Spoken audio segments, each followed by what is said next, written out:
Hi everyone. Today I'm reading CNN News. This news was released on September 30th, 2020. There is no getting back to normal, experts say. The sooner we accept that, the better. Analysis by Nick Patton-Walsh. As 2020 slides into and probably infects 2021, try to take heart in one discomforting fact. Things are most likely never going back to normal. It has become a well-worn phrase our politicians, officials, experts, even family like to lean on, an ultimate, elusive prize. Perhaps it's nostalgia for the world of January, a place where daily life more closely resembled our past decades. Perhaps it's a bit to show control, to revert to a time when change was not so universally imposed upon us. But January is long gone, and it's not coming back.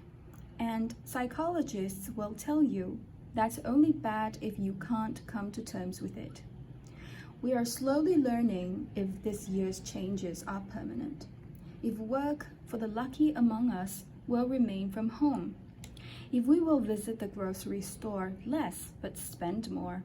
If we will find wearing a mask on the metro to be just part of life. If shaking hands and embracing will become less common.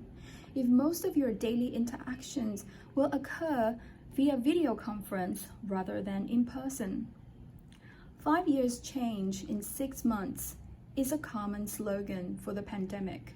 The disruption has upended lives in jobs lost and relatives who live alone or perhaps die without saying the right goodbyes. Yet permanently severing ties with January is not necessarily a bad thing, psychologists say. The danger comes from hankering for normalcy again, rather than getting on with working out how to deal with whatever is ahead. Politicians who pretend that normal is just around the corner are fooling themselves or their followers, or perhaps both, said Thomas Davenport, the president's distinguished professor of information technology and management at Babson College in Wellesley, Massachusetts. People who suffer tragedies eventually return to their previous happiness level, Davenport said via email.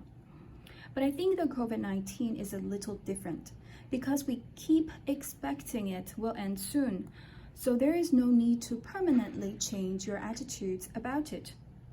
The human tendency to believe change is temporary and that the future will again resemble the past is often called normalcy bias. People who don't adapt to change believe what they remember as normal will return and delay modifying their daily routines or outlook.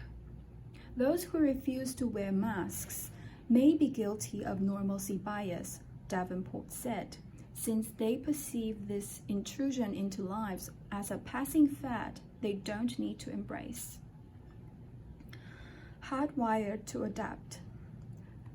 The brain's circuitry does prefer to survive, however, while part of our minds may be inclined to resist change as we feel disasters are a passing event. Another stronger part of our brains embraces the new swiftly. Hedonic adaptation is the elaborate name for why we survive.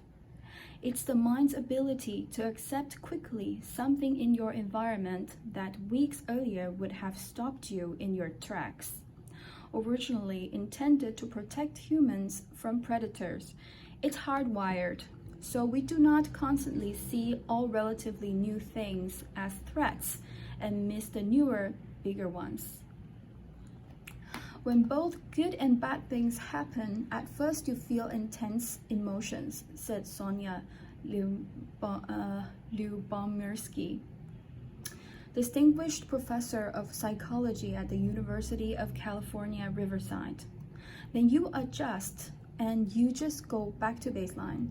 This is much more powerful with positive events. People don't adapt as completely to negative changes in their lives.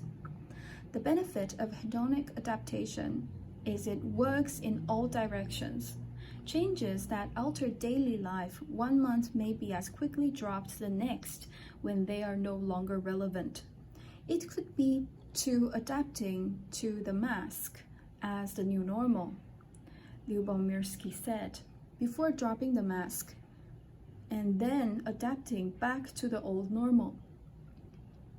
The behaviors that stick are those that are wired into our daily routines, that are triggered automatically, she said. If it's a real habit, it can actually maintain itself. Now we wash our hands more frequently without even thinking. That's something that could definitely stay with us. It's the same with the previous generation who grew up during the Depression and are still particularly fastidious about not wasting food or anything else. It's a habit that stayed with them. Yet short-term changes are easily dropped. Lyubomirsky recalled an open-air meeting of academics she attended in Montana this past summer, where COVID tests were administered and protocols were maintained. Within minutes, the attendees' behavior had flipped back to pre-pandemic proximity to each other. We all went right back to as though the pandemic wasn't happening, she said. Everyone was just kind of gleeful. I didn't even notice I was doing it until later.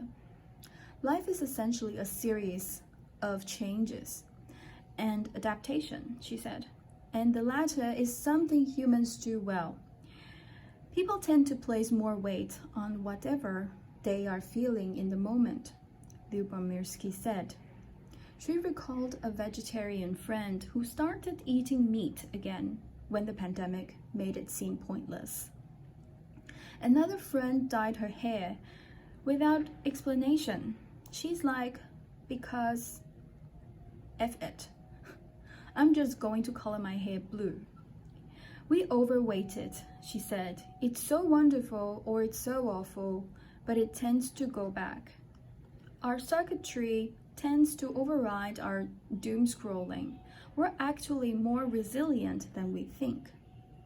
As with everything, we will find out just how resilient we are, and the future may seem normal again, however different it is. Nick Patonwash is an Emmy Award-winning international security editor for CNN International based in London, who focuses on stories from the Middle East, the former Soviet Union, Afghanistan, and the surrounding region, and Latin America. Thank you. So this is the end of the content. Thank you very much for your attention. I hope to see you in my next videos. Bye.